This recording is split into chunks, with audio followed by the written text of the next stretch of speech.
So the December balanced data slate is finally here. We've got massive rules changes and boosts to Marines, huge nerfs to some armies including Sisters of Battle, and some big sweeping changes that affect really quite a lot of things in the game. Let's go through the armies with their new rules and points and see what's happening.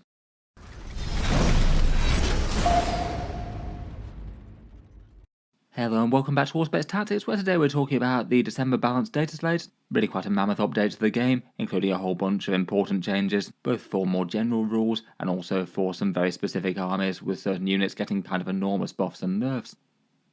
We'd known that this one was outstanding for a while now. Games Workshop had confirmed that the balanced data slate would be coming within 2024, and my guess was that they might have brought it forward a little bit to stop it trying to clash with the Las Vegas Open major 40k tournament every single year, and it seems that this will be the new date for it going forward, judging by their balance statement. They've decided to drop it midway through the Grotmas detachment, which to be honest I think I prefer versus say dropping it on Christmas Day at the end of that, which I think would have been a bad idea. And as always for these balanced data slate updates, there's really quite a lot going on. The core data slate itself has got a load of stuff on here, a couple of game-wide changes to certain options like 3-inch deep strikes and Armour of Contempt, and also a change to Overwatch it would seem. There's a whole bunch of faction-specific changes, some of them really major rewrites of their core army rules, but a whole load of other stuff in between, either shoring up individual units or detachments, or nerfing stuff. The Munitor and Field Manual goes alongside with some points cost for the units. For the most part, the points changes tend to go hand in hand with the rules, I'd say, for most of these, and it's nowhere near as points heavy as the last update they did,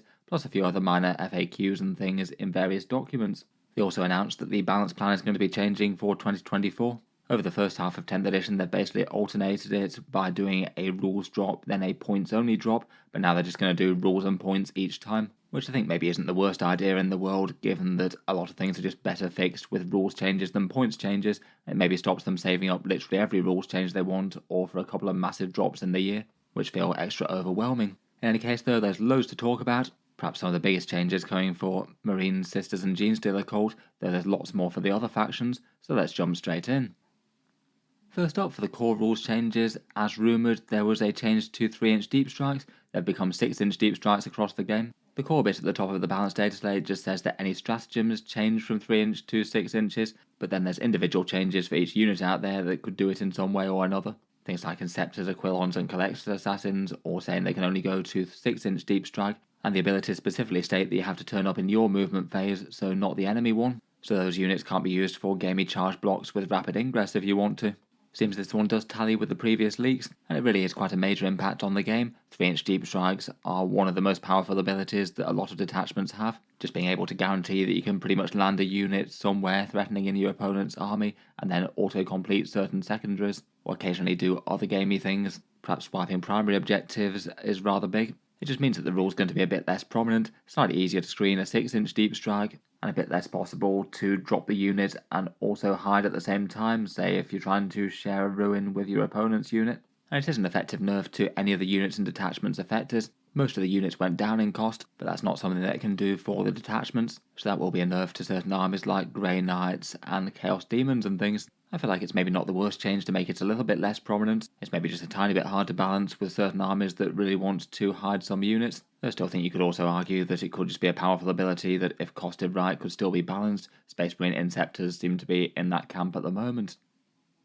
Otherwise, for the core gameplay things, there was the nerf to Armour of Contempt as well. This one has been applied exactly as I thought it might be, applying to all the factions' equivalents and not just Space Marine Armour of Contempt, and delivered at the top section of the balanced data slate, making a change to all similar rules. Basically, these stratagems now only work against one unit's attacks rather than all attacks for the phase, so quite a lot less powerful in the shooting phase. Say for example if you had a big tough land fortress or Redemptor Dreadnought that was potentially going to be focused down by a bunch of enemy units, you can't just put Armour of Contempt on it and have it abnormally tough for the entire phase. You'd have to debuff one specific unit shooting at you. For a lot of shooting units, that now means that it's just not really going to be worth it in those cases. If your opponent had say 3 tanks they were going to shoot at you one by one, you now basically get 1/3 of the value. But it still will be good against things that are just a great big enormous shooting unit, maybe a Rogue or Dawn tank firing all your guns at one unit, or things like Knights firepower. And it's still going to be pretty equally useful in melee, which it was still very good in as well, as usually you more often tend to get attacked by just one thing in melee as opposed to multiple different charging units. It did feel like a bit of an unexpected thing to fix. I'm not necessarily sure it was entirely broken. I guess maybe they didn't want 2+ save units tanking things with this and cover quite so easily. It could mean that you just couldn't really damage them all that much unless you had at least AP3 and likely AP4. Again, it is a bit of a nerf to armies that have one of these. It will certainly be a nerf to certain Space Marine armies and certain Chaos Marine detachments, though the Space Marines definitely got some stuff to compensate. Otherwise, for core rule things, there wasn't anything else in the balance data slate, though there was a subtle change to Overwatch. That was in the core rule update. It now looks like Overwatch works when a charge is declared as opposed to the start of a charge move happens. And that basically makes Overwatch a fair bit more powerful. If you even declare a charge against a unit, then you can Overwatch them, even if that charge then fails and the unit doesn't move. Overall, that does seem like a bit of an upgrade. A few more units will be able to Overwatch than they could before, though a lot of the time it wouldn't change too much, I guess, given that you could usually have Overwatched that unit at the end of their movement phase, provided they did move then. And I guess it removes the option to Overwatch when the unit ends a charge move, but that was only very niche when it could trigger anyway due to out-of-phase rules blocking it. I think the only time you could use it was when something charged a friendly monster or vehicle, but it was something else overwatching and not that monster and vehicle, which could happen, but I guess not so much anymore. I guess means that charging from behind terrain against monsters and vehicles can deny Overwatch pretty fully now.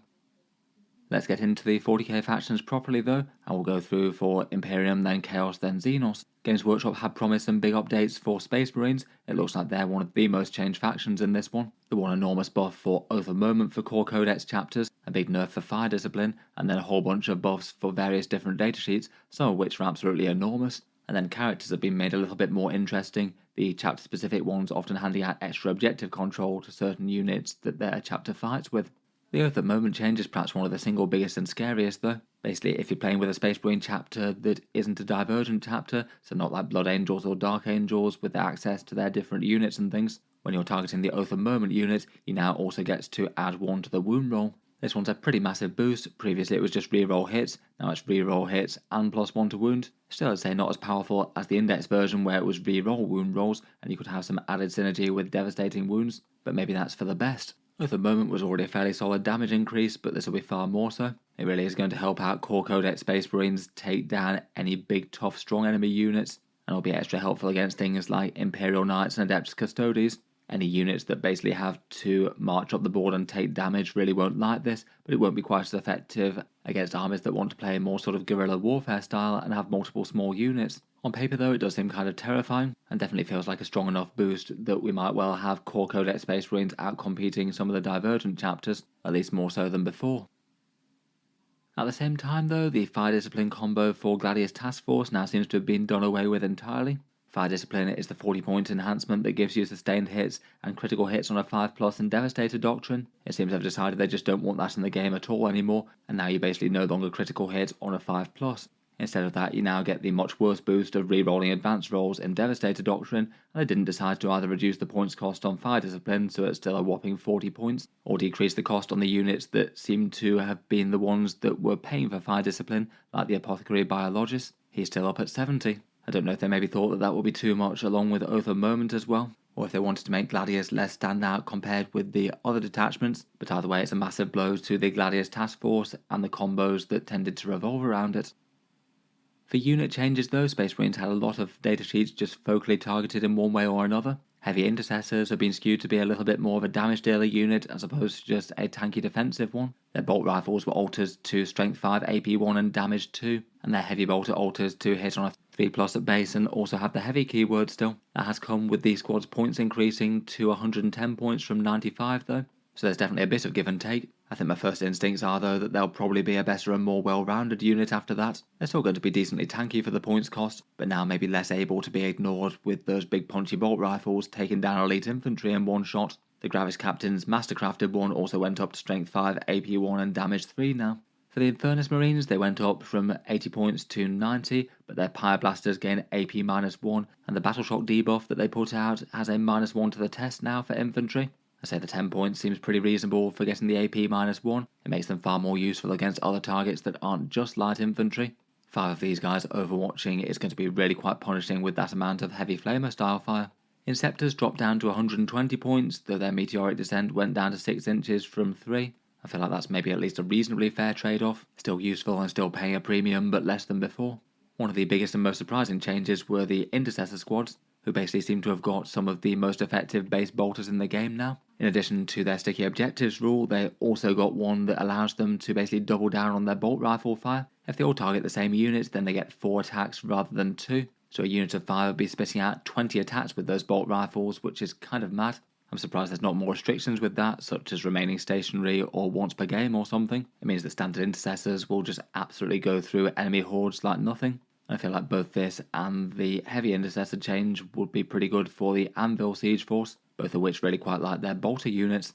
Next up, and another unit that now looks to be absolutely great on paper now, are the Outriders. Their points cost is still 80 points and unchanged, and they've basically swapped out their special rule. They no longer have the turbo boost ability for their auto 6 inches advancing, but instead got the far better +1 strength and +1 damage to their melee weapons on the charge, which I think is enough to tip the balance to make them into a much more serious threat. They're going to be hitting at strength 5, AP 1, damage 2, and doing that with 4 attacks per guy. That is some serious melee for just 80 points. They'll be able to obliterate really quite a lot of medium infantry squads like Space Marines in a round of combat. That's really not bad, on top of getting some twin bolt rifle fire and genuinely quite good defensive profiles for the cost too. Overall, I feel like these guys just look really quite good now. The Predator Annihilator seems to have had a game-wide change. It now allows you to reroll all damage results against monsters and vehicles, not just damage results of 1 which it had before. This one's a small but helpful boost. It'll mean that if you roll a 2 now, you can also reroll that too. Not really the biggest gain by the numbers, but it certainly makes it more reliable in its role. Combat blades across Codex Space Marines were improved. They all gained AP-1, so that affects the Scouts, the Lieutenants including the Combi Weapon Lieutenant, other Phobos characters like the Captain, and also the Incursors as well, who got AP-1 on their paired combat blades, and the vast majority of them were unchanged in points cost. The only one that has gone up, which does feel like a kind of direct nerf as well, are the Scouts. They're going to be 70 points per unit of 5 of them if you want some infiltrating Space Marine goodness. And I feel like that's not unreasonable for what they do, really. I feel like that might just tip them out of being kind of auto-include status where they are now, to my mind. And you might just consider a little bit more things like Eliminators or upgrading to Infiltrators, given the points differential. They still seem very strong though despite that, and the AP boost on the combat blades could be pretty nasty for Blood Angels as well. You could have a pretty serious first turn charge unit with Liberator Assault Group there.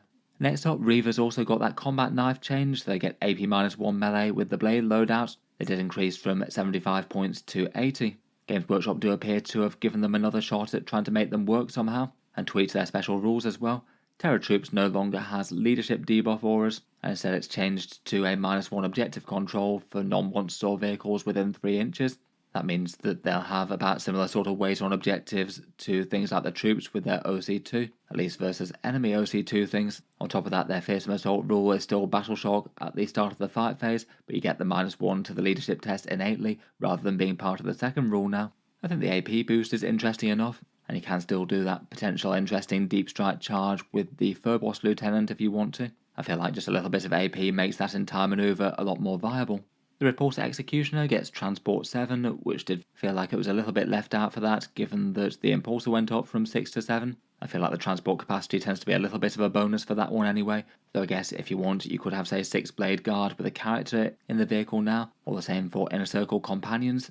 And finally, for the non-character datasheet changes, we've got Stern Guard Veterans. They had their points increased from 90 points up to 100, but they had their special rule boosted in a big way. It changed from reroll 1s to wound against the Oath of Moment target to now having reroll all rolls to wound against the Oath of Moment target. And given that both their weapon profiles have devastating wounds, that's just a pretty monstrous damage boost. It does feel like another one of the times when Games Workshop might have just let the mortal wounds get a bit too free again. And I have a feeling that they'll be a very viable choice once more, even with the points increase.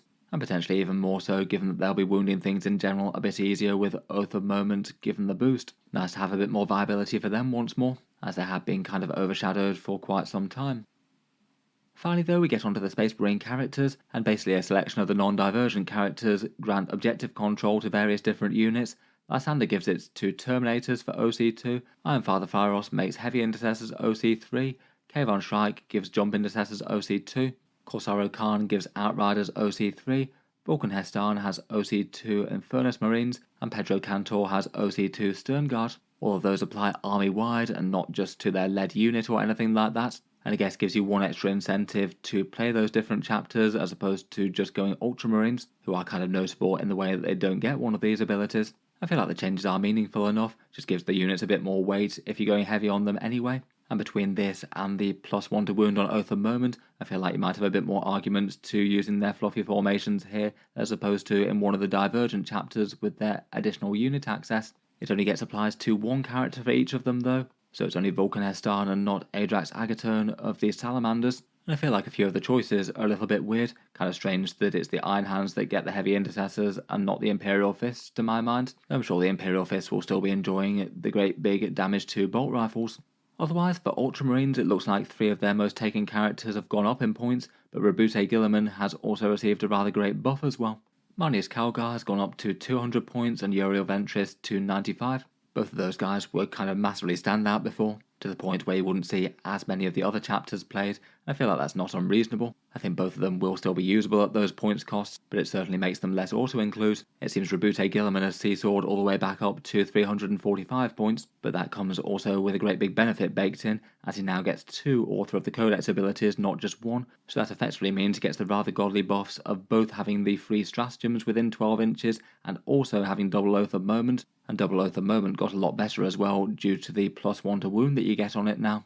Overall, between that, I still think he's going to be very, very nasty at 345 points. I feel like he's going to be doing his Lord Commander of the Imperium title justice with both of those crazy boosts on the table all the time. He seems particularly scary in Ironstorm Spearhead still, being able to mark Oath of Moment targets for +1 to wound for incredibly easy deletion, and then get free stratagems on great big vehicles. Still seems like rather excellent synergy with him. Finally, it also looks like the company hero Ancient also gets the Ancient keyword in the Space Marine Command Squad. I don't think he can take enhancements or anything like that though, not being a character. Overall, it does feel like a pretty monumental stack of changes for the Space Marines, most of it for the positive. I've certainly taken some hits in Fire Discipline and Armour of Contempt both being nerfed, but it does feel that a few units have gone from being sort of mid to kind of top tier scary. In particular, Outriders and regular Intercessor squads I feel like gained a pretty crazy amount here. Stoneguard veterans seem very viable as mainline damage dealers, a bunch of other things got some nice quality of life improvements. The Oath of Moment boost is absolutely massive, and there's just a little bit more incentive to run chapters that aren't Ultramarines, which I don't think is the worst thing. I feel like between all this we're going to see a lot more Space Marines at the top of tournaments than we were before. Before we move on, I'll just give a quick shout out to today's video sponsor in Tabletop Tech, one option for transporting some models around, and currently with a Kickstarter for their new range of cases in its last 24 hours at time of recording. I've featured these on the channel a few times before. Basically, the idea behind them is that they hold your models in place with small grippy components on the bases. They have components that are dedicated to the right size of the model base, and you operate them with a whole bunch of small cutting systems, things like levers to grip onto them, spring-loaded things, or small clips, so you physically hold the miniatures in place as opposed to, say, using magnets or foam. They've already got an existing range and store, which will be linked down in the video description as well. Their core offering are these Mechi slider cases, as you can see here. The new ones on their Kickstarter though are for these Mechi Plus cases, ones with some nice acrylic front pieces for displaying the models, and a whole bunch of different sizes. For example, this one can fit any Warhammer 40k combat patrol, and they've got loads of options that are bigger and smaller. Here are a few of my models trying them out in the one that they sent me. In any case, there'll be links down in the video description. The Kickstarter finishes tomorrow, so not too much time left. I'll talk briefly through their range at the end of the video for those interested. Moving on though, Space Marine certainly had a whole load of things, but next up we have the Adepta Sororitas, who I must admit I feel like Games Workshop have been rather harsh to here. I still say they're probably one of the stronger factions in 40k. Current win rates are around about 51%, but perhaps slightly overstated performance at the top of tournaments. But I feel like a few of these changes were perhaps a bit more based on how well they were doing prior to the last big points update that they had. Games Workshop promised that Miracle Dice would be reworked in some way, and I was honestly thinking that there'd be some sort of balance. Maybe the amount of them that you get would go down slightly, but you might have some sort of way to balance out swings of good and bad luck. But rather than that, it just looks like Games Workshop has decided to go for straight up nerfing them. Previously, you'd gain the Miracle Dice at the start of each turn, now it's just the start of each battle round, so half the amount are coming there. And then also previously, you'd gain one each time a unit of yours was destroyed, now it's just every phase that a unit was destroyed, given at the end of the phase. They also errated the Dialogus' rule so that triggers if any of the units destroyed that phase were within range. On top of that, they also gave the Triumph for further kicking. That was previously just generate 1 extra miracle dice and it gets to be an automatic 6, and they bumped up the points cost for it to a massive 250 points as a result. They've altered that rule so it's now just an automatic 6 for the start of battle round miracle dice. Despite that, it still seems to be the massive 250 points despite its ability just being massively worse. And overall, this just all round feels like a huge blow to the Adepta Sororitas without any upside. It feels like they've near enough cut their faction mechanic in half, which doesn't really seem to be particularly fun in any way. And it doesn't seem to be justified on any sort of balance perspective either, as it's not like they were really stomping tournaments like they were a few months back. What's more though, if that weren't quite enough, Games Workshop really seems to have taken hammer and tongs to the Bringers of Flame, hitting it with 5 different nerfs at once, because presumably just toning down one aspect of it would be going too light apparently. The +1 strength that you get on shooting attacks now only applies to 6 inches, not 12 inches, which does make that significantly less easy to use. A lot of melter guns won't be able to get that unless they get within melter range now. 2 of the stratagems went up to 2 command points, the Blazing Ire Disembark and Shoot one, and the Cleansing Flames Devastating Wound Flamer one. I feel like that takes both of those to being pretty good stratagems to pretty situational ones that you might not want to build around. The Rites of Fire stratagem was nerfed as well. The +1 to wound buff now only applies at 6 inches rather than 12, kind of similar to the detachment rule. And on top of that, they also had an Armour of Contempt equivalent, so that one won't be anywhere near as good in the shooting phase. I do get the idea that they wanted to have the detachments be a bit more equally viable, but this just feels like it's probably taking far too much direct strength from this detachment. I feel like it will certainly flip Hallowed Martyrs to be the way to go now, which was already seeing a fair bit of play anyway. Again, this really feels like changes that were written before the enormous Sisters points cost increase, when basically everyone was running Bringers of Flame and nothing else. I feel like maybe just doing the detachment rule change to the lower range, or doing 1 or 2 of the stratagem changes would have probably been enough. You didn't need 5 different nerfs. Otherwise, there was a very small boost to the Penitent Host. That was a bit overly restrictive, in saying that you basically had to choose a vow each turn to throw your Penitent units at the enemy in a different way. You now get the option to either take or leave that, which does seem like a sensible change to me, working similar to the vast majority of other detachments with those rules now. A tiny boost there, but then to cap it all, I've given a couple of points nerfs to their better gun tanks, the Castigator and the Exorcist going up to 170 points and 210 respectively. The Exorcist maybe doesn't surprise me so much given that it was considered a fairly good source of indirect fire, and Games Workshop wants to keep that niche in 10th edition, rightly or wrongly. But the Castigator is going to be another fairly direct nerf to the Sisters of Battle power, and between that and the Miracle Dice change, they're just going to be way weaker in all formations, never mind Bringers of Flame, which is going to be massively weaker. Overall, between this and the last points updates, this just feels like a rather horrendous double nerf. I would expect Sisters to flip to being one of the weaker armies in 40k after this, particularly given most of the armies in 40k are at least fairly well balanced right now, and likely people going Hallowed Martyrs as the main way to play them, maybe building around more than Violence and Paragons, nothing tanking the Triumph of St. Catherine anymore, and just building less for Miracle Dice shenanigans in general. Next up for nerfs, we've got the Astra Militarum, which out of the armies of 40k did feel a fair bit more justified. We could kind of tell that they were heading for nerfs with really quite good win rates and a massive amount of event wins. They were one of the strongest factions in the game. For guard players though, it's probably not going to be the biggest deal in the world, given that we're probably getting the codex within about 2 months' time or so all of these changes will be kind of short-lived. In any case, this finally seems to be the bounce update when they've come for Lord Solar. He's now 150 points and is now restricted to ordering regiment and squadron units. I feel like that's maybe a bit of a shame really. I think I would have just preferred him to go up in points and keep the ability to order big super heavies and things, which didn't exactly tend to be the most competitive anyway. I'm kind of fine with him going up in cost though, given that he farms the command points and still does great orders. It still seems absolutely well worth it for tank lists, though his nerf is going to be a tone down to army strength. If you want to run him, then it's going to cost 25 points more than it would before. Otherwise, Kaschan Jungle Fighters went up to 65 points on their base unit and 120 for a 20-man. They'll now be a fair bit less efficient as screens and trading units. Cadian Shock Troops are now 65 per small squad, and extra attacks for bodyguarding Creed or holding some sticky objectives.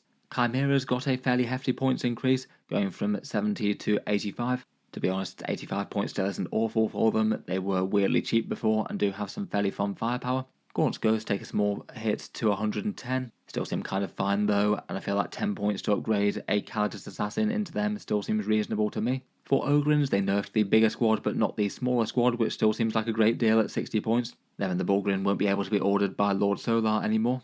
The Tempestors Aquilons are 110, going up from 90. And as mentioned, their Deep Strike was toned down to 6 inches, and they can't rapid ingress with it, so just in general far less of a massive beacon of strength that's going to be in every single list. and the regular Tempestus Science squads go up to 60 to 120. They're not going to be quite as efficient for grabbing secondaries and things, they can still put out a big amount of damage out of Deep Strike. Finally, the Hellhound went up to 125 from 115, again making it just a little bit more borderline versus all the competition now. Overall, it's definitely a pretty broad nerf to the Astra Militarum. I feel like perhaps Lord Solar and the Kashan Jungle Fighters one might actually be some of the most common staples that really get felt, and lots of other good units got hit. Having said that though, there's still lots of good units in there. Scout Sentinels still look awesome at 35 points. The Rogel Dawn and the Lehman Russ battle tanks are all fantastically efficient damage dealers and will remain so. You can still have chunky Deathcore blocks to grab those objectives, and there's still quite a lot of other good units besides those. I feel like it is going to push Guard down a bit more into the mid tier. I don't think it's enough to make them one of the weakest armies in the game or anything like that. And it's not going to be too long till the Codex comes out, and none of this really matters anyway. Next up for the Custodes, as rumoured it looks like there's a big boost for the bikes. It seems that the firepower buff for their salvo launchers was going up to strength 10 AP3, damage D6 plus 1 and twin linked, where previously they had the rather weedy profile of a single strength 9 AP2 and damage 3 shot, not twin linked.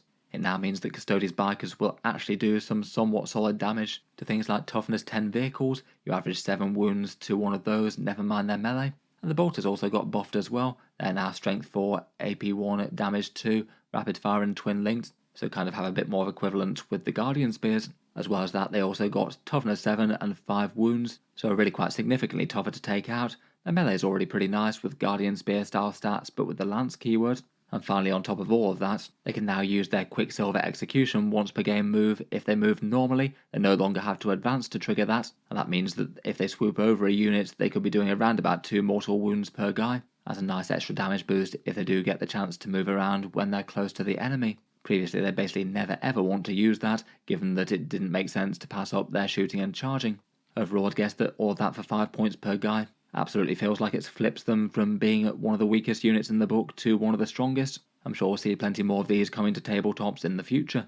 Besides that, the Biker Shield Captain gained an extra wound as well, plus the Salvo Launcher and Bolter profiles, so a small boost to him, though he did go up by more, all the way up to 160 points if you want a big squad with free stratagems and things. And it was kind of notable they didn't decide to change the Forge World equivalent Bikers. The Forge World Biker Custodians basically just look horrendously inferior to the Codex ones now. Overall though, for the core Codex change, this feels like a pretty good one. It both looks like a power boost to Custodes in general, and also turning one of their unplayed units into one of their good ones.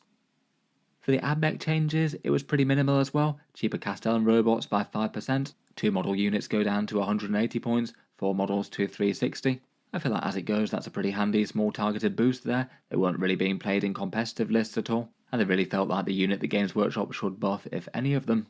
I feel like they still won't be good enough to play in Skitarii Hunter cohort, but for things like the cohort Cybernetica and the new Halo Screed detachment, they can both get the Doctrina Imperatives from that. I feel like at 180 points for 2 of them with Conqueror Doctrina, they are interesting enough to make use of now.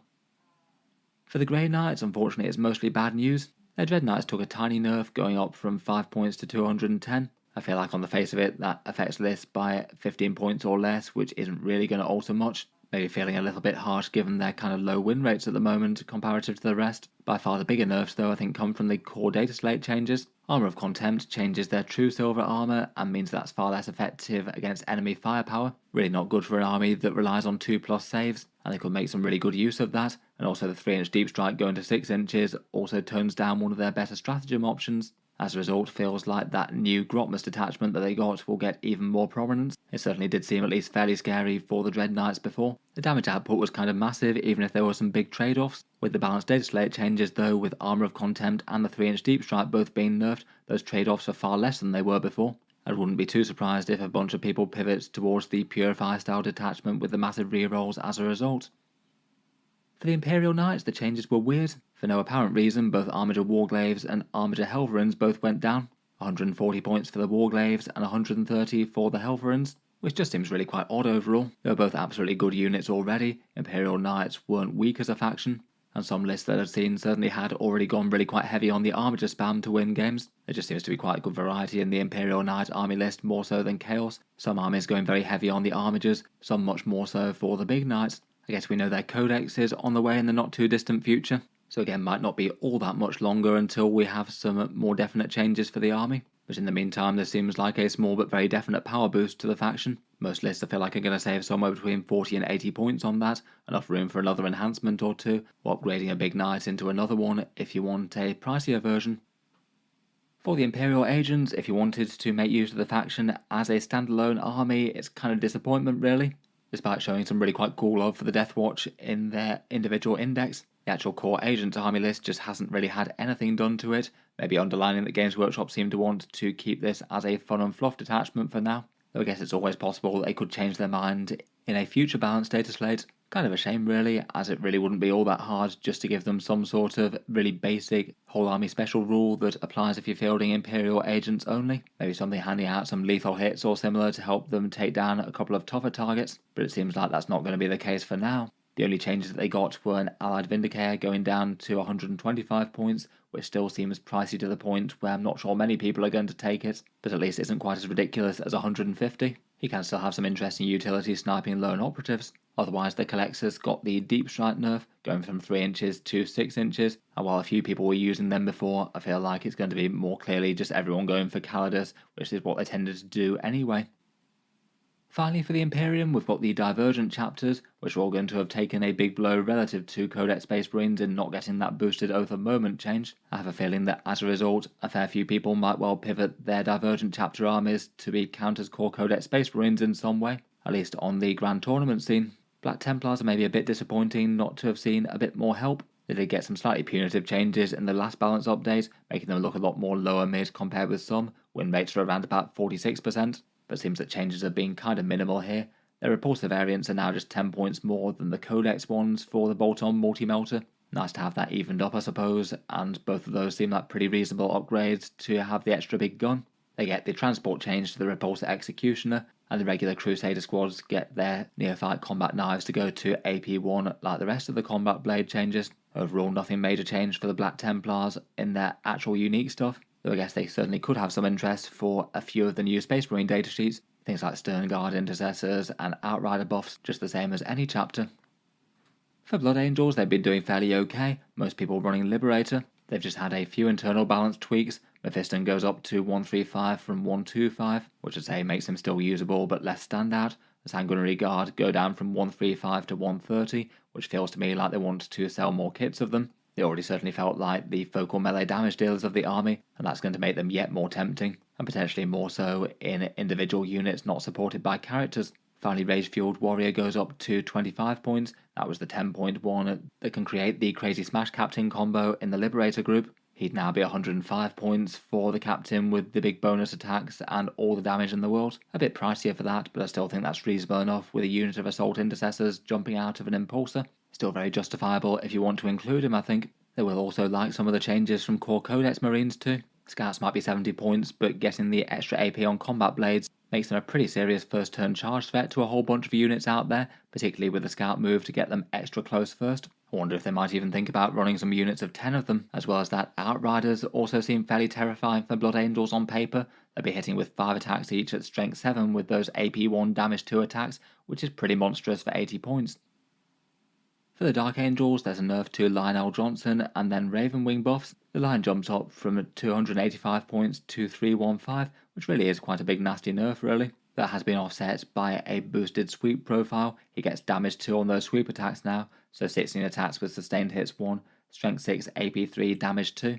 And to be fair, that does make him massively more efficient against any standard Space Marines out there, where he should have a pretty reasonable chance to kill most normal sized squads in a single round of combat. Against big stuff though, it's still going to make more sense to use the strike profile for anything 3 wounds or greater. Despite that boost being fairly nice, I still think he's probably overall a bit weaker after that, not by too much. Maybe it was worth 10 or 15 points to have that boosted sweep mode, but it's still a touch toned down compared with before. I think I would have quite liked to see him gain things like the Deathwing keyword as they'd done in previous things for say the Silent King for the Necrons, but doesn't look like that's happening this time. For the Dark Angels though, it seems like they've had a good go at trying to sort the Ravenwing out. The Company of Hunters detachment doesn't really seem to have been played much in competitive. They've now given that shoot and charge for mounted units after advancing and falling back. Previously that was just shooting, so it's really quite big, pretty handy for things like Black Knights and Outriders, particularly given that Outriders have a profile worth talking about in melee now. Otherwise they changed the Master of Maneuver enhancement from an early arrival from reserves to re-rolling advance and charges, which I guess works quite well with a detachment rule. Seems fine on a Raven Wing command squad in either Black Knights or Outriders. Black Knights also got a melee boost, gaining devastating wounds in addition to their Strength 5, AP 2 and Damage 1 attack power weapons, so quite a big alpha strike on them between that and all the plasma gunshots. And Samael's been altered a little bit, so he's more relevant in the Raven Wing detachment. Previously his advance and charge rules just had a bit too much overlap with the detachment, so he didn't really add much. Now at least he gives you +1 to advance and charge if you already happen to have the advance and charge rules. It means that he's going to be a lot more useful in that one, as he should be. That seems like a fairly solid and scary boost to the Raven Wing that could well be enough to be competitive given the Outrider change, having them flip from being a kind of mediocre unit to one that stand out quite nice. I think it is perhaps the biggest thing. Though for other Dark Angels it feels like they might have lost a bit of strength with the Gladius given the fire discipline being toned down. Given that most of their Deathwing melee style units were often most enjoying being in Gladius, I think they probably could have done more to help out the Inner Circle Task Force and the Unforgiven Task Force as well. For the Space Wolves, not too much was happening there. Wolf Scouts got a little points increase and AP1 combat knives.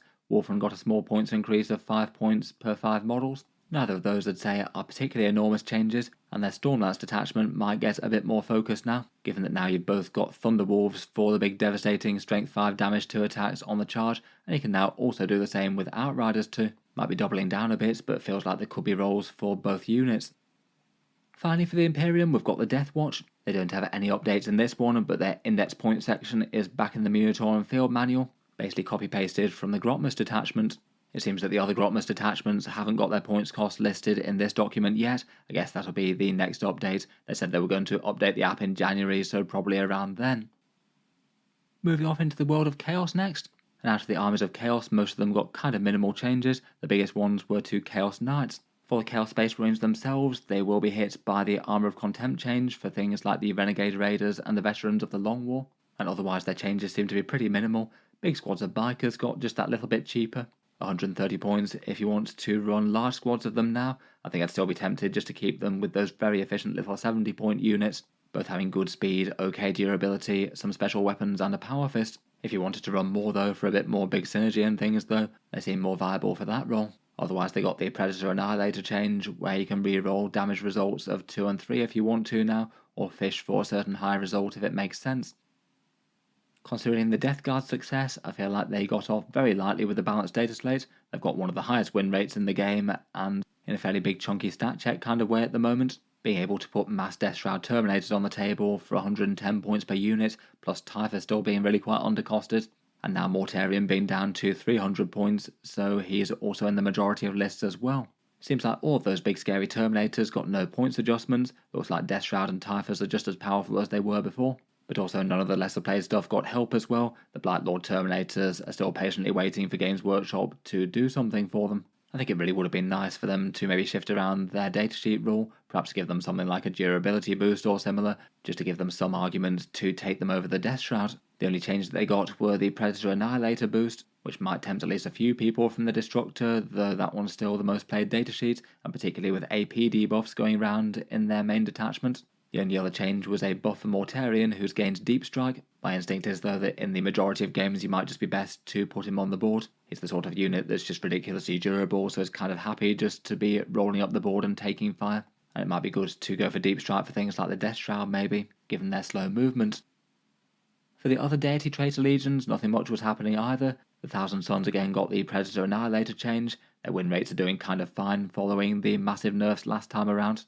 Around about 50% wins, but fewer people playing them and a lot more middling versus being standout. All these deity codexes are expecting to have their codex books come out in the year. Hopefully we'll get some nice rumoured Thousand Sons automata.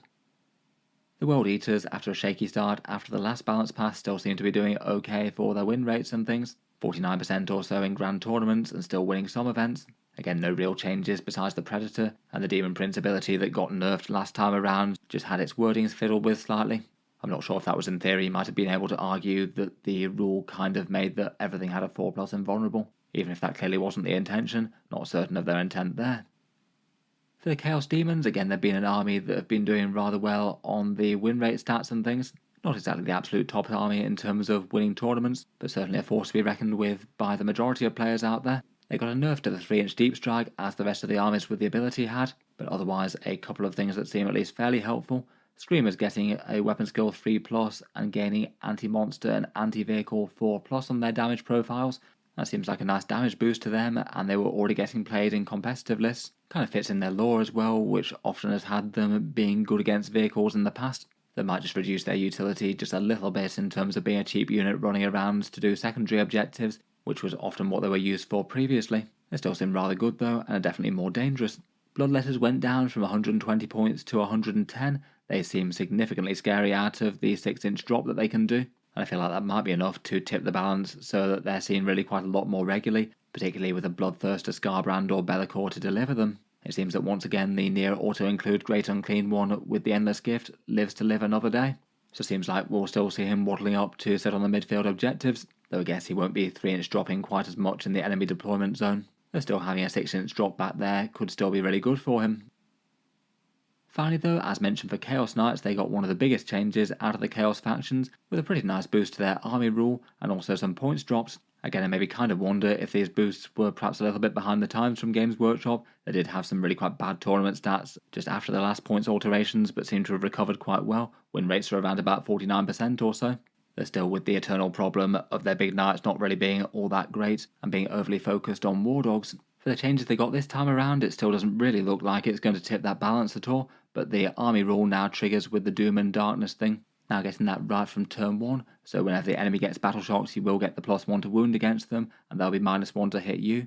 Previously it was locked to battle round 3 onwards only, which often just felt a little bit late in the game for an army like Chaos Knights that's likely to be giving and receiving some big blows early. It's unlikely that most enemy units are going to get battle shocked turn 1. I guess that'd be mainly for you handing it out with things like Knight Abominants, but on turn 2 it could be possible. That seems like a bit of a boost for their index detachment. On top of that, they had a few of their enhancements changed. The Traitor's Mark previously was giving you Doom and Darkness from turn 1, which now they all get. Now instead of that, it's an extra battle shock handed out at 12 inches in the movement phase, so similar to the Abominant. That's a pretty nice one for trying to trigger the Doom and Despair, and that does feel like that could easily be worth having. The Aura of Terror enhancement got changed as well, with a sticky objective rule now being checked at the end of each phase rather than the start and end of every turn. The Lord of Dread battle shock test in the fight phase got decreased to 15 points for an enhancement, and that could be a bit more tempting once more given that you would have a chance at +1 to wound with that. And then of course with the big knight struggling and being rarely taken, Games Workshop chose to decrease the cost on War Dogs, just in case you weren't quite spamming enough of them, with all the lesser taken versions going down a little bit. The Executioner drops down to 130 points, and the Huntsman and Stalker both going down to 140. I'm still not certain whether or not they'd break through against the excellent Brigands and the Wardog Carnivores, both of which are really strong. The gap's certainly narrowed with all of them though. In general it just doesn't really feel like there's been anything specific to help out the big knights though. I guess maybe the Abominant got a bit more relevant, handing out that battle shock test, having more chance at triggering the damage and defense debuffs. But again does feel like a really weird choice, after the talking point since like forever has been that the Titanic Knights need help to focus the next round of changes on lesser taken War Dogs. I guess like the Imperial Knights, their codex probably isn't too far away though, so I guess we'll wait and see for that. Moving on to the Xenos next though, and Aeldari didn't get any changes. We know that they've got a new codex on the way with a vast amount of new detachments, and they're also waiting for their Grotmus detachment, which the rumour had said that it could be an Aeldari version of Ironstorm focused around grav tanks. From Games Workshop's list of downloads, it looks like their core index document has been updated in some way, but I can't really see as to what they've done. I don't think there were any FAQs added. Feel free to let me know down in the comments if you have seen anything that's changed. In general though, they feel like they were in a pretty good place already, lots of units viable and doing okay but not standout at tournaments, and the codex will be changing a lot for them anyway. The Drukhari didn't fare as well, getting what were in my opinion seeming like some pretty unnecessary looking nerfs. Big squads of Grotesques went up to 170 points from 160, though smaller squads are still the same. The Void Raven Bomber went up to 235 points, as it would be a shame for that to be the single somewhat viable flyer in 10th edition. And small squads of Scourges went up from 120 points at base to 130 with their Jump Shoot Jump Dark Lancers. Those guys are looking really quite expensive for what they do now. Still having a ton of utility, but you're absolutely paying through the nose for it now. And their damage output has got a fair bit less efficient even if you can keep it safe. Otherwise for buffs, their racks went down a little bit, dropping down to 55 points, or 110 for 10 of them, seeming to be okay for objective skirmishers, probably competing against Cabalites in Venom still. Overall feels like a small nerf. I feel like the big squad of grotesques and the scourge changes might get felt the most. This one just feels a little bit unnecessary after last time. They were riding high on the win rates prior to the last update, but with a whole bunch of points increases that's really no longer the case. Just feels like a slightly mid-tier faction getting unnecessary nerfs here. Next up, for the leagues of Votann, we've got the Brockir Thunderkin that have dropped down a little. They dropped from 85 down to 80, seeming like a reasonable choice for the change there. They were perhaps one of the units that tended to get played a fair bit less than the rest. If you want to get some close-range graviton action on the go, it'll be a little bit cheaper than before. As ever with them though, their internal index balance is kind of fine. Maybe their characters are perhaps a touch de-emphasised versus the rest of the army. But in general, their codex balance is pretty good, and they're mainly waiting for hopefully a second wave with a bunch of new models. The tower didn't really have anything. Their Tiger Shark went up 50 points, which I think already had massive rules issues from the way that they stopped it from being able to turn up and fire adequately. Again, Games Workshop trying their best to well and truly keep every flyer in the game pretty niche. Overall again though, they weren't really in the worst place, just about every unit fairly viable, crew getting a lot of help last time around, and doing solidly mid-tier in terms of win rate performance, with several detachments being usable.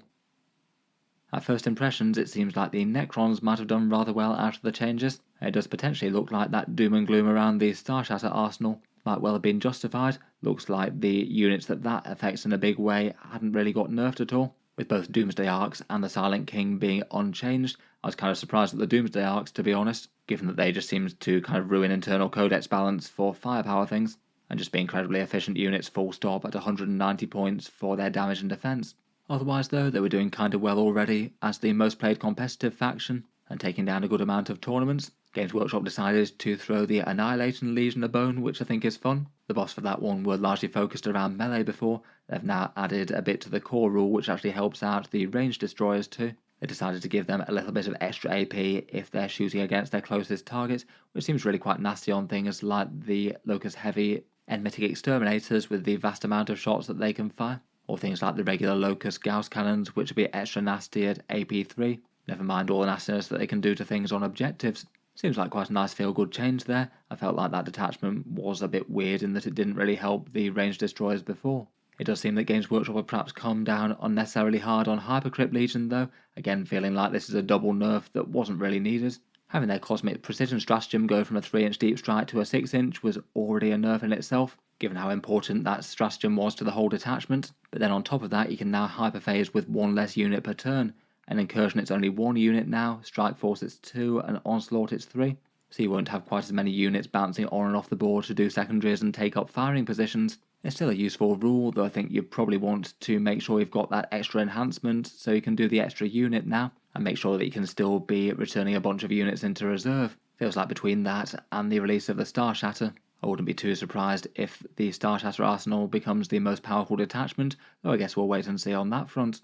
Otherwise, for their points changes, they had a bunch of small buffs and nerfs. The Royal Warden goes up 10, the useful Hexmark Destroyer with lone operative things goes up 5, not really enough to make him that much worse, and the Nightbringer, Void Dragon and Transcendent Catan all go up 10 points. Again, I feel like that's not really enough to make them significantly worse, though I think perhaps it's not the worst idea to de-emphasise Catan spam lists. On the other hand though, they did get a bunch of improvements. Wraiths dropping down to 115 points seems reasonable enough. I feel like they were a bit overzealous with the jump up to 125, that would help out Canoptech Court a little. Smaller squads of warriors dropped down to 90 points, though big squads still remain 200. To be fair, they have been actually used in competitive lists a fair bit more recently. They can be okay alongside Canoptech Reanimators and the like. Ophidian Destroyers dropped down to 80, and they look a lot more interesting at that cost for jump on and off the board style units, burrowing around and doing secondary objectives. The Plasmancer drops down to 60, and he was already a fine support character. The Ghost Dart to 115, so nice support if you did want to reanimate a bunch of warriors. I guess if you're actually using those to transport them, then that's 205 points for warriors in one of them. And base squads of Immortals drop down to 70 points, the big squads are still 150. Seems like if you want some multiple small unit troops, they'll be more viable, as I feel like if you were going for leaders, most people would be taking 10. As mentioned, my guess would probably be now that the Starshatter arsenal is going to be the way that most people go, though I guess we'll see how much theory translates into practice for that one. Next up for Orks, they got a couple of small points nerfs, and then a change to their War and the Big Hunt detachment. The base War Boss datasheet went up to 75 points, which is a blow given that it was one of the strongest things, but also is still kind of fine and he'll definitely get used. The Mega Armoured Warboss goes up to 90 points, which is maybe a shame for the Mega Knobs, but again not really the end of the world to my mind. In general though, the faction got a rather nice boost from the War going to the command phase. Previously when you called the War you'd have to do it at the start of the battle round. In general that could be a disadvantage if your opponent was going first, as it basically meant that you broadcast whether or not you'd be warring this turn, and then the opponent could move all their units accordingly. Now you choose to do it in your own command phase, your opponent's not going to be able to mitigate that risk quite so much. They'll have to consider the possibilities of both of you doing it and not doing it next turn. Though I guess for some armies it could occasionally have some downsides if you desperately wanted to flex into the invulnerable saves after you've exposed a bunch of units perhaps. In general though, I certainly think it's stronger, and they've altered a few of the other wording for things like Bully Boys and Ghazghkull, just to make sure that it ties in with the new wording, going from your command phase to your command phase, rather than just for one battle round. Otherwise, there were basically two Ork detachments that really looked like they needed a proper fix, and that was the Big Hunt and the Speed Freak detachment, and it seems they've decided to do the first but not the second. The issue with the Big Hunt was that it could only target enemy monsters and vehicles, and only characters if you didn't have any, and a lot of the stratagems and options revolve around that prey, so it meant that if you didn't have a good prey target, you'd be down on a lot of your rules. Now they've altered the special rule to say that you can also opt to target a character unit, and I think that widens the possibilities really quite nicely. For most of the armies that don't go heavy on the monsters and vehicles, they'll generally tend to have character combos pushing forward, so it still means that your prey can be something worthwhile. That seems like a really good change to me to make the detachment far less matchup specific, and I feel like that would now be strong enough to genuinely play in more competitive games. My guess is with Kill Rigs, Beast Snagger Boys and Beast Bosses all being pretty efficient datasheets, we'll get some people trying it out. On top of that, they've also got the stratagem that one's even bigger buffed. That was previously only for charging your prey thing. Now you can advance and charge and fall back and charge against any target, so that's one of the stratagems that no longer requires it to be just your prey only. You just get the bonus instead now that you get to re-roll charge rolls if you happen to target your prey one, so still a little bit of an incentive to go after that one. Overall seems like two solid changes for the Orks there. I feel like that outweighs the Warboss changes to my mind, as both of those are still very usable datasheets. It is a bit disappointing not to see some help for the Speed Freaks though. I don't know if maybe they're just deciding to fix one detachment this time and save the next one for the next update. If anything, I would have said that the Speed Freaks were in more need of a fix compared with the Big Hunt. For the Tyranids, there were a few points changes and also a big boost to the Assimilation Swarm. It was basically the Assimilation Swarm and the Unending Swarm that weren't really played in competitive games, at least compared with the other four. The Assimilation Swarm has just got significantly stronger though. Previously you had to have the Harvester keyword units and had to be put on objectives to be able to regenerate the nearby Tyranid organisms. Now the Harvester units can just do that straight out, they don't have to be on objectives at all, and they just heal things up whenever they're near. It means that Psychophages, units of Rippers and Pyrovores and things all just get to heal one Tyranid unit within 6 inches each turn, either repairing 1 destroyed infantry model, 3 destroyed endless multitudes, and now they've got a boosted effect for healing big critters, who will now heal D3 plus 1 wounds, which is really quite a lot better than the D3 that they got previously. Finally, it looks like the Norn Assimilator got a points cut down to 275 points, and it gains the Harvester keyword. I feel like a lot of people kind of wanted that to happen, given that it's got a similar sort of name. I'm not 100% sure if that's a feeder piece in the same style as the others in the lore. I thought they more sort of tended to go after single big targets, but seems nice enough in any case. Overall, I feel like that makes that detachment significantly better. Big tough Tyranid units are going to be hard to take down, and in particular could be very nice for the Norns with D3 plus 1 wounds restored. It's quite good for any big chunky infantry units out there. I've seen people using it with Tyrant Guard in the past. Otherwise for changes, the Trigon 3-inch Deep Strike gets nerfed to a 6 inches, and as a result it dropped down from 170 points to 150. Unfortunately not being able to rapid ingress with this is a bit of a blow, as that was the best way to use it before I thought. And otherwise for points changes, we've also got a drop for the Norn Emissary and the Tyrant Guard. The Norn goes down to 260. Which I feel like makes that one even more standout, given that it was already being played in a bunch of army lists right now. I guess we'll see even more of those doing the heavy lifting. And Tyrant Guard are now just 80 points for 3 of them. They now have really good defensive stat lines for keeping your Hive Tyrants alive in the midboard, and are quite good in a few detachments, including Synaptic Nexus, where you basically get a great big and chunky Synapse unit. Overall feels like pretty fun changes for the Tyranids. I feel like the Assimilation Swarm's generally interesting and worthy of experimentation. I wouldn't be too surprised if we see some people winning some tournaments with it. Finally for the Xenos, and with one of the biggest reworks, we've got the Genestealer Cults. They were pretty much the single strongest army of Warhammer 40k prior to the update, so in general people were expecting them to get hit by some heavy nerfs of one sort or another. As promised, Games Workshop do appear to have rewritten their Cult Ambush rule, and basically the idea has gone from, instead of rolling a dice each time a unit dies to see whether or not it can respawn or not, instead you get a certain amount of resurgence points at the start of the game, and you can basically choose to spend those on reviving certain units. So provided your opponent actually kills them, you'll get a set amount to return, and you could use it on the first ones in the game, which are likely to be most useful. I guess that over the course of a whole game, for any one army, you're probably not going to get as much stuff back, but you would get it back reliably and early, so it does feel like it has some positives as well as negatives. For the amount of resurgent points, you get 6 for Incursion, 10 for Strike Force, and 14 for Onslaught. So at 2,000 points, you get 10 resurgent points, and each unit of different sizes has a cost in resurgence points. Say like 5 Aberrants are 5 of them, or 10 Neophytes are 6. It might depend on exactly what units you have in your army as to what the best strategy for maxing them is. It might sometimes make some weird decisions. If you think that one unit's going to die and you want that to be recycled, then you might not want to use it on a different unit.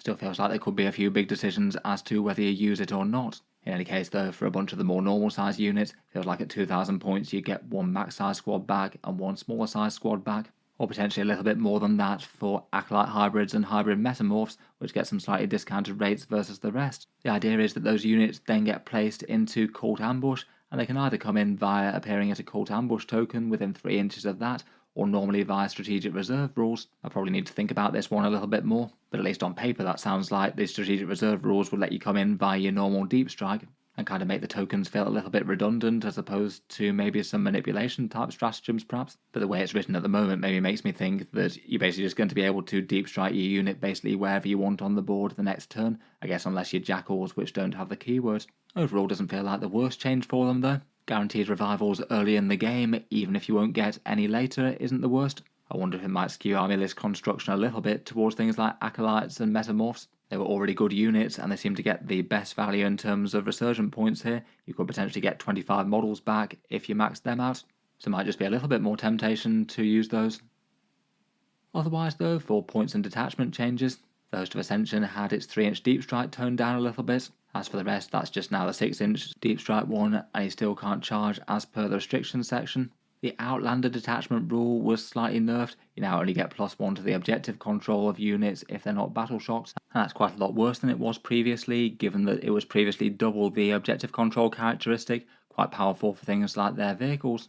The sticky objectives rule is also tested at the end of each phase now, as opposed to the start or end of any turn, so again got a little bit less powerful there. There's an enhancement from Xenocreed Congregation that now gives you 2 extra resurgence points as opposed to re-rolling Cult Ambush rolls. I guess that's potentially enough for another unit of Acolytes to come back for guaranteed, so it might not be the worst buy-in in the world there.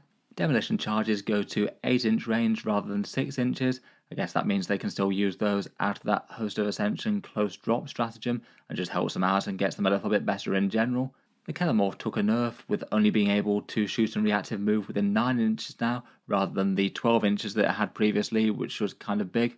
It was a bit hard to fight against previously, given that you had to move within 12 inches to be able to even attack it, given it's got lone operative.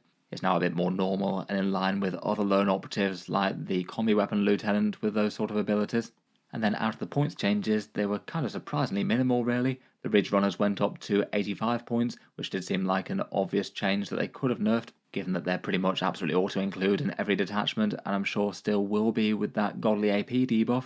And then they decided to increase the points cost of the Abominant to 95 points, I guess to stop folks fielding them solo, which they'd often been doing in the Biosantic Brood Surge, I believe. I think it seems to be a little bit harsh just to slap up the points cost on them, so they're not really particularly viable either solo or as leaders. Feels like the Biophagus might be the more interesting of the two leaders for them now. I guess we'll find out as to whether or not this makes any impact on their win rates. My first impressions though are they seem to have got away surprisingly lightly given how well they've been doing at tournaments. They're easily the faction that gives you the single highest chance of winning a grand tournament if you turn up with them. A small amount of players claiming a huge amount of trophies. Their win rates were kind of through the roof at approaching 60% or so. And I feel like while their detachment rule I think is toned down a bit compared with previous Cult Ambush, the reliability of getting those units back is pretty nice, and being able to tailor it to the ones that you exactly need to use the most, even if you might not get quite as many. Overall, my guess would still be that Genestealer Cult will be one of the strongest factions in the game, though I guess a fair few other factions have got some nasty buffs as well, so we'll be having a bit more competition. In any case, overall, that's a pretty massive update to Warhammer 40k. I feel like some of the changes are really quite positive and help out some detachments, some of which I think are maybe a bit more questionable. I do broadly quite like the changes to Space Marines, breathes a lot of life into a bunch of units, and gives a couple of genuinely solid reasons to play core Codex Space Marines as opposed to the Divergent chapters, which I think is quite good. I don't know whether or not it'll actually wind up being super balanced to start with, but at least feels like it's more in the position where they might be able to get the two in some sort of even keel with points costs, as opposed to needing a blatant rules change. Otherwise, I do quite like a lot of the smaller changes they've done, particularly things that have helped out lesser played detachments. Things like the Annihilation Legion and the Assimilation Swarm both seem really nice. Vertus Praetors being usable again seems fun. And for the balance changes, I'd say the majority of them make sense. As usual, I feel like there's more positive here than negative. For criticisms though, I feel like the Sisters of Battle really got the short end of the stick here. Just on paper that just seems way more nerfs than they really needed as an army. A few of the buffs feel a little bit odd, such as the army just dropping down for the Imperial Knights, plus also more War Dog points cuts for the Chaos Knights, even if the detachment rule change I think was fun. And I feel like the Drukhari didn't really need any more nerfs at the moment. They seem to be fairly well balanced at most, and if they were doing some nerfs, probably needed a few more buffs to help them out. I would have quite liked to see the Orc Speed Freaks get some changes as well. In any case though, let me know your thoughts as to the data slate. What do you make of it from your first take? I'll hopefully follow this up with a video on the new Space Marine detachment, and maybe a few more things talking through army changes after this. Finally though, I'll just cycle back to talk about the video sponsor in Tabletop Tech and their Mechi Plus carry cases. As mentioned early on, cases with small grippy components to hold models in places that currently has its Kickstarter within the last 24 hours. As with a bunch of model carry case systems out there, there's some pros and cons to this. From having a play with them myself, I feel like they're generally really quite well made and pretty satisfying to use, though they strike me that they'd be better placed for perhaps smaller collections that are going to stay a little bit more stable versus some of their competition. Things like combat patrols or spearheads or kill teams, or if you've got, say, a set 1,000-point list that you play all the time. There are certainly ones that are big enough to fit 2,000-point armies though, if you like them. They do look and feel nice, there's no need to mount magnets on bases and things, and as they go price-wise they seem at least fairly comparable with plenty of other things that they rival. For downsides, as I'd see them, it could be a little bit less speedy to get things in and out due to having to operate each simple component when you do so. It doesn't take loads of time, but maybe a tiny bit more than some things, and you want to do so at least a little bit carefully just to make sure that you're not getting models damaged or anything like that. I've seen a few people mention that they could be a little bit over-engineered here, even if it's well made. They're also maybe not quite so flexible once set up compared with some other cases out there, needing to buy specific modules for specific bases, plus the small extra effort of swapping out those modules if you do change up your army setup, which doesn't take ages, but at least a little time. There are plenty of other good options out there as well, do-it-yourself things, magnetic cases and foam ones, though I think these ones definitely have their role. As mentioned, for their options, maybe one of the best examples is this 6+ one which fits any Warhammer 40k combat patrol. The dimensions and prices are on the screen at the moment. There's options for mounting monsters and things in them as well, say for example having a Primarch style one here. I think that one's the same size case but just with one great big model in. Though as mentioned there's loads of bigger ones and smaller ones that are more sort of small kill team size, and ones that can fit 2,000-point armies like this Crimson Fist example here. You definitely could use them to transport big armies if you'd like to. In any case, feel free to check them out, links down in the video description, and a big thank you to them for sponsoring this one. In any case, I'll leave that there for now though. Feel free to subscribe to Auspex Tactics if you'd like to see more like this. I'll certainly keep the regular 40k videos coming. Hopefully the next one I'll be back for is the Space Marine video. But in any case, feel free to check out the links down in the video description, such as the Patreon page, or the channel's affiliate discount links for some cheaper Warhammer out there. Lots of good ways to support the channel if you'd like to, and otherwise just a massive thank you for listening. I'll hope to see you guys next time.